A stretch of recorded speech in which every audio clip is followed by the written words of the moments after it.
The problem before us here is somewhat backwards from what we're used to doing with Moore's circle.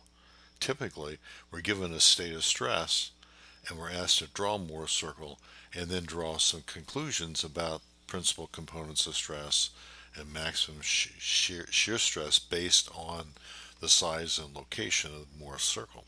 Here we're actually given Moore's circle, we're given where the x-axis is, and we want to be able to back out what the actual state of stress is that corresponds to that Moore's circle. So let's write down things that we know.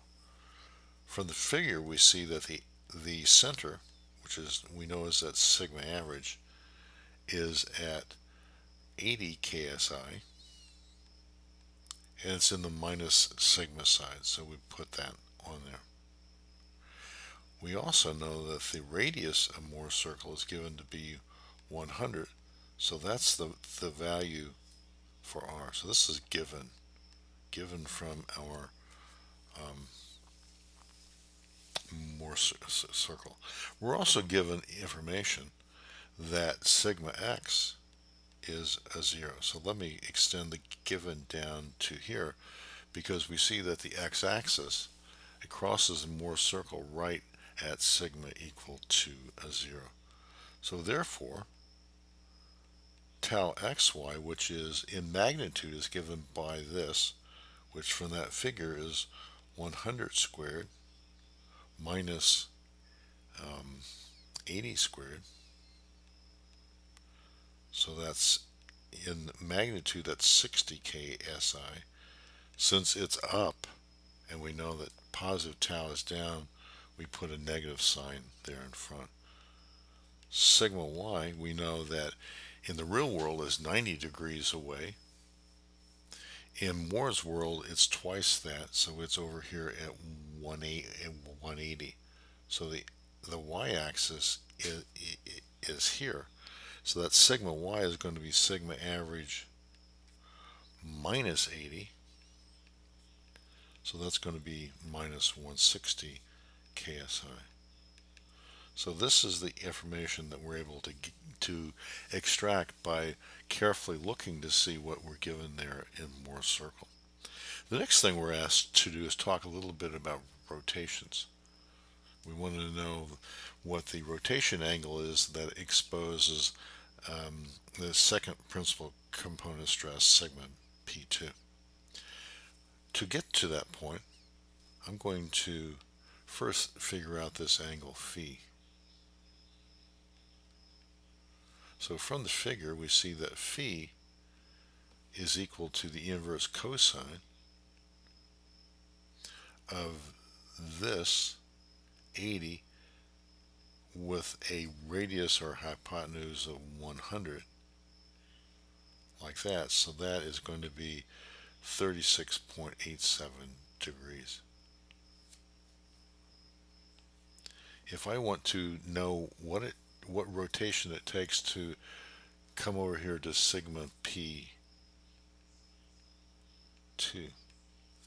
what I will do is I rotate in the counterclockwise sense, and that's twice that angle. So from the figure we get that 2 theta p2 is equal to 180 minus phi.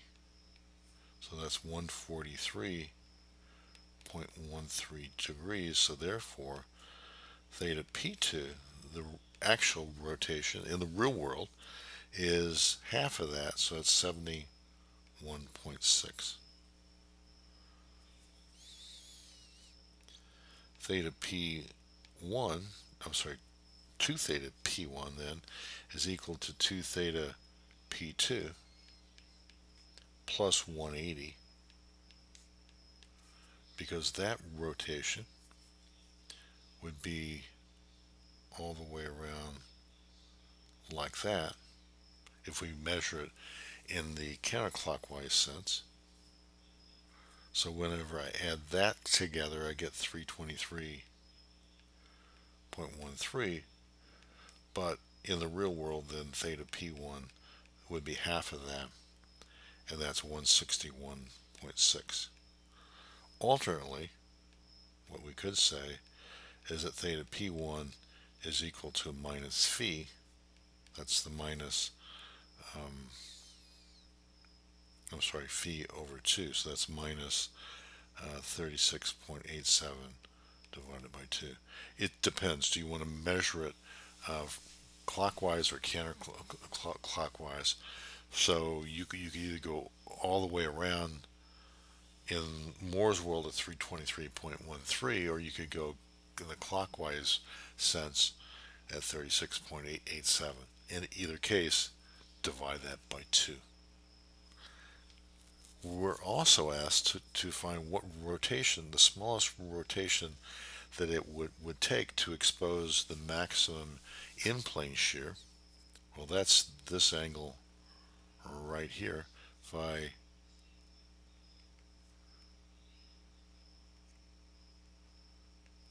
denote this angle by 2 theta s, then 2 theta s is equal to 90 minus phi, 53.13 degrees. So therefore, theta s, the rotation that it would take in the counterclockwise sense, would be 26.16 degrees. And then we're asked to say something about the maximum shear stress. Well, we know the in plane. In fact, let's write that down. Tau max in plane is always, regardless of the state of stress, it's always R. So R, we said, was 100 KSI. Now the question is that really the maximum one? When we take into account our out of plane rotations, one of those is going to be from here to here, and the other one is going to be the little circle here, like that. Neither one of those has a radius as large as 100. So the conclusion that we draw is that when we take into account both in plane and out of plane, the absolutely largest shear stress is what we get by looking at simply the in plane. So that's equal to 100 KSI. So in summary, this example here has forced us to think backwards. We're very used to going from the state of stress to Moore's circle and drawing in the x-axis. But here we're actually given Moore's circle, the radius, the center, and the x-axis, and we're asked to work backwards to find what state of stress that is. That is, what's sigma x, sigma y, and tau xy. In addition to that, from Moore's circle, once it's there, then we want to know something about the rotations it takes to expose the two principal components of stress and the rotation it takes to expose the maximum in-plane shear stress.